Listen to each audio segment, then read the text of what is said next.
Spring Black Friday is on at the Home Depot. Save on grills and patio sets that will be sure to bring your hosting game up a notch. Fire up your feast with help from the Home Depot and save on grills. Like the Next Grill 4-burner propane gas grill was $249, now in special buy for $199. Or give everyone the best seat in the yard with the Hampton Bay Mayfield Park 4-piece conversation set for only $399. Save on grills and patio sets with low prices guaranteed during Spring Black Friday only at the Home Depot. Now through April 22nd, while supplies last. Exclusions apply. See homedepot.com/price match for details. You're listening to Make Some Noise Podcast, episode number 724.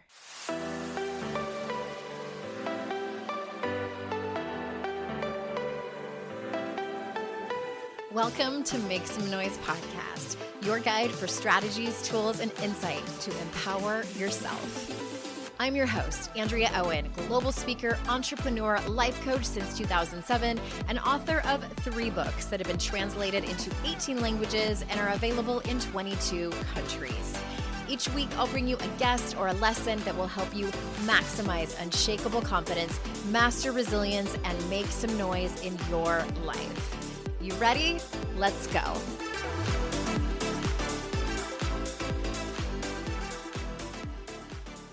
Hey everyone, welcome to another episode of the podcast. I am so glad that you're here. I have another solo episode for you. And the first thing I want to say is if you ever want to know how many noises your mouth makes that you don't normally know about, that usually go unnoticed, start a podcast. Have a very good microphone that picks up everything. Then you'll start to notice. You'll start to notice real fast. Oh my gosh. It's one of those things where it can suddenly you're a little self-conscious about things that you weren't self-conscious about before you did this task. Anyway, that's not what I came here to tell you. That was a little side note. Hi everyone. I'm so glad that you're here. I'm grateful that you're here. Thank you for yet another episode. I'm on episode 724. That is wild to me. It feels like I just started this podcast in 2013, but that was eons ago. Speaking of eons ago, this episode, I wanted to show you and read to you. You know, Facebook shows you those memories, good old Facebook memories. Well, I have one that popped up for me on April 8th, and it was a whole ass decade ago, April 8th, 2016. And this screenshot is in the show notes if you want to see it. And it went out in the email that I send out. I'm going to read it to you. Are you ready? Andrea Owen on April 8th, 2016. And I quote, I've had two girlfriends in 1 week tell me they want to start a blog because they have things to say.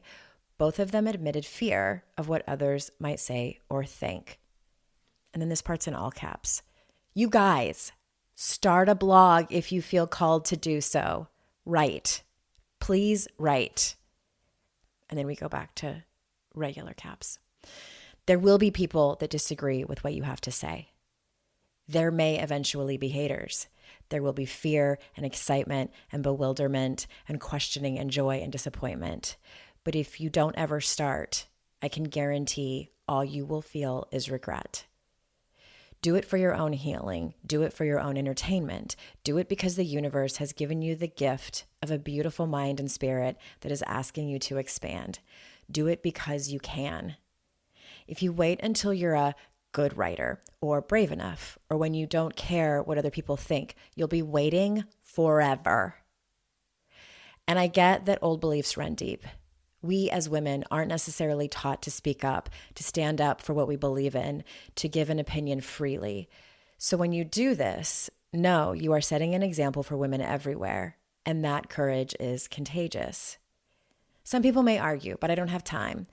You do have time to pound out 20 minutes of writing. You do.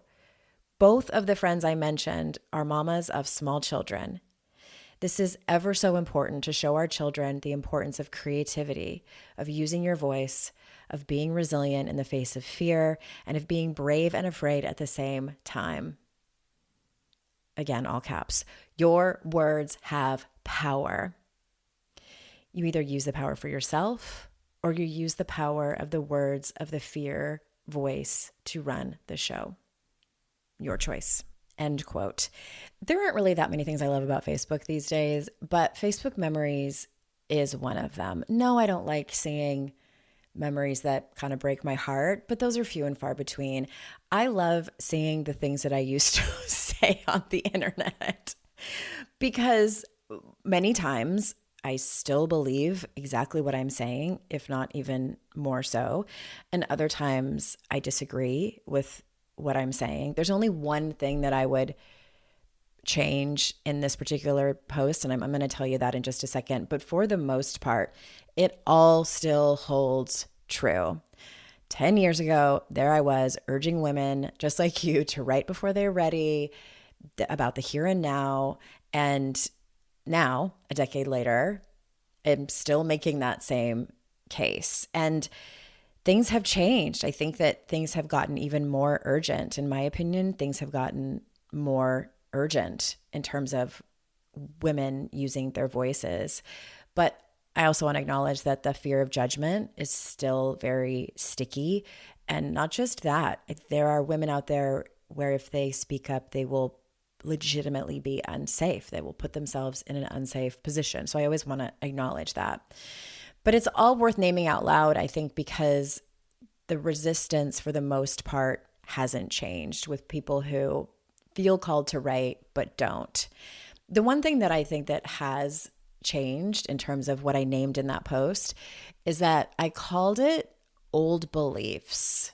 Where did I say that? Hold on, let me look at this. Okay, it's about 2/3 of the way through where I say old beliefs run deep. And I think back then I was starting to understand, really. This was before, this must have been, so if it was April 2016, I was about halfway through writing How to Stop Feeling Like Shit. How to Stop Feeling Like Shit hadn't even come out yet. And the book after that, Make Some Noise, was the one where I was naming all of the things that I had talked about on How to Stop Feeling Like Shit, the people pleasing, the perfectionism, the numbing out, the isolating. That was from our conditioning. That's what I named in Make Some Noise, that our conditioning, the patriarchy, the way that we are socially conditioned and brought up as people who were socialized as girls and then women, was that our silence keeps us safe. Our smallness, staying small and quiet, is what we are supposed to do. And that's what would keep us safe. So I named that in Make Some Noise. So back then in 2016, I hadn't really started naming it then. I was calling it old beliefs. And I just want to make sure I say that now here, that old beliefs, translation, is our conditioning. So I wanted to take this episode to talk to people who don't consider themselves writers. By the way, thank you for continuing to listen to this, because I got something for you too. And I'm going to say a few things and give some suggestions for people who do write, whether it's you're a journaler or you write a Substack post every once in a while or something else. I'm going to talk to that in just a minute. But first I want to mention, I didn't know this until recently. I did a deep dive in PubMed, actually, in the medical journal website where you can look at actual research. And that is that science, back starting I think around the 1980s, science found that expressive writing and writing about difficult experiences, those people were physically healthier in the months that followed. Their immune system responded. I believe it was mostly James Pennebaker's research, and studies have been done since then. And the bottom line key findings were that it's not about writing well. It's about linking the feelings that happened during the events and putting those on the page. That the coherence that a person creates through writing is the actual medicine. And the original study from James Pennebaker was 15 minutes a day for 4 days. That was it.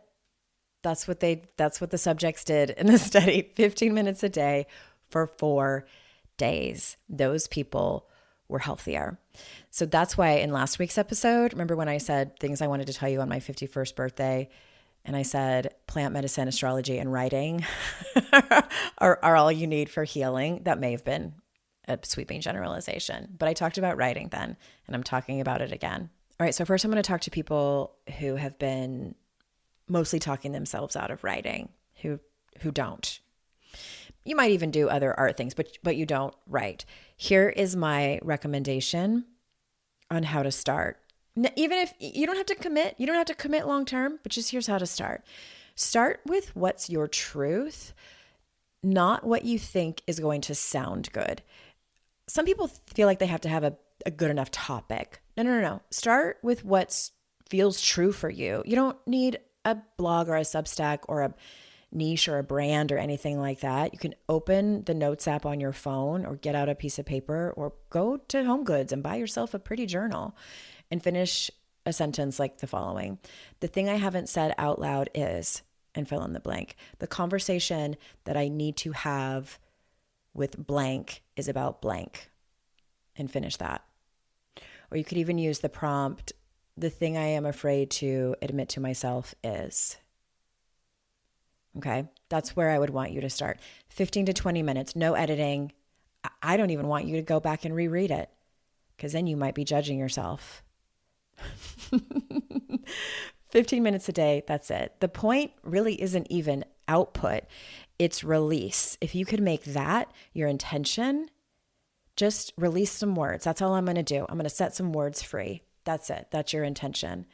Because remember, I wrote in my post that I just read, if you wait until you're a good enough writer or brave enough, you'll be waiting forever.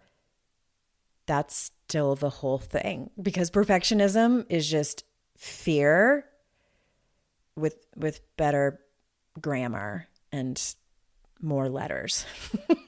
It's the same thing when it comes to writing. Okay, this next part, writers who do consider themselves writers, who are writing, but maybe you're playing it a little safe or you want to switch it up.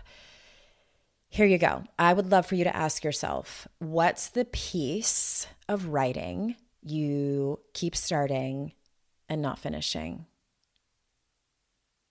That one. Or what is the one that you've written that you've never published or showed someone else? Or what is the piece of writing that you keep thinking about, but you haven't done it yet? If you choose that last one, my assignment to you is to just write the thing without any intention of showing it to anybody. Because I think a lot of times that's where the resistance comes in. It's the fear of when other people are going to see it. The hesitation is information. The hesitation and resistance is data. It's pointing at the thing that actually matters the most to you. That's why we'll always ask about that. Because the real question that you could ask yourself isn't really anything about, can I write well, or can I write this thing? The real question that I want you to ask yourself is, what am I still not saying? What am I still not writing about? What am I still not admitting to myself? What am I afraid to get out on the page for fear that it is going to break my own heart? Because for experienced writers, the block typically isn't skill. We've learned to just dump the shittiest of first drafts out on the page. So anytime you are resistant or hesitating, it's about giving yourself permission. It's about getting curious, asking yourself questions like the examples I just gave you, permission to go further than what is comfortable for you, permission to stretch in your emotions, because that's what it is. It's not stretching in your skill. It's stretching in your emotions. Do you have to give yourself permission to go further, to say the thing that might cost you something? And sometimes that cost is just breaking your own heart. Lord knows I've done it dozens and dozens of times. Okay, I'm going to reread this one line from my Facebook post from 10 years ago. I said, you either use the power for yourself or you use the power of the words of the fear voice to run the show. That is for anyone who's been writing around the edges those rough edges of the real thing that you want to write. Okay. I'm thinking about a couple of clients that I've had in the past, and I hope you're listening to this because I'm talking to you. All right. What struck me too about this post is looking at the date, April 8th, 2016. We hadn't even elected Donald Trump into his first term yet. And today, 10 years later, women's voices have never been more needed or more threatened at the same time. Women's stories that get told shape what people believe is possible. Y'all, like that's what I realized within the last couple of years or so, that my biggest teachers in terms of authors, even people who make other forms of media like movies and things like that, are from women. I really only want to learn from women, truly. The narratives that go unwritten, that leave a hole that nobody else can fill because no one else has their exact life. No one has your exact life, your exact perspective, your exact fingerprint that happens to get onto the page. Please, please, please write. Tell your story. So thank you for letting me get up on my soapbox a week after my birthday to be able to encourage you to write. And also, Shannon Kaiser and I opened up registration last week for the Words You're Here to Write Masterclass. And registration is open until April 29th. We start on April 30th. I cannot wait. It's a 6-week live mentorship for women who are done waiting to write. Let me just give you some of the takeaways. You will get a clearly defined and positioned writing project that is yours. That is all yours. We're not handing them out. You come up with it. We'll help you clarify it. A structural framework and at least 50 plus pages of real written momentum. We are going to talk about clearing fears and roadblocks that have stalled your work in the past and a publishing path and the confidence to use it. So this is not just for people who want to get book deals. This is also people who might want to self-publish, who want to start a Substack and have a body of work there, really any kind of writing. And we are going to be talking about the conditioning that taught you to stay silent. We're going to get into that. And there's also a community of women doing this work alongside you. And so if you go to write.shesavesherself.org, that's where the info page is. I hope you can join us. Obviously, that link is in the show notes. Thank you for being here. I was trying to keep this episode short and ad-free. So I hope you enjoyed it. And remember, everyone, it's our life's journey to make ourselves better humans and our life's responsibility to make the world a better place. Bye for now. Hey, did you know there's free secret podcast episodes waiting for you that are not part of my regular podcast feed? Yes, AndreaOwen.com/free. And you just sign up. You get a link sent to you. It's very secret. It's like a secret club. We don't have a secret handshake. Don't worry about that. But it's these motivating podcast episodes that I made for you. They're under 20 minutes each. There's 3 of them. They're for wherever you are in your life. So head on over there and grab them. They range from really supporting you and seeing you where you are and being compassionate, all the way to giving you a giant kick in your ass and telling you how amazing and gorgeous and phenomenal you are. So AndreaOwen.com/free and get your hands on that free podcast feed.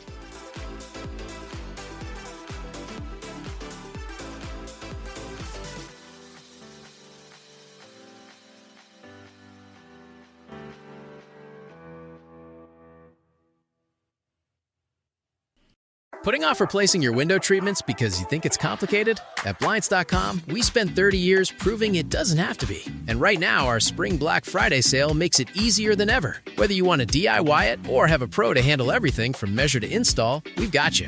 Free samples, real design experts, and zero pressure. Just help when you need it. Shop up to 45% off site-wide. Huge savings on doorbusters. Plus a free professional measure now during the Blinds.com Spring Black Friday sale. Rules and restrictions apply.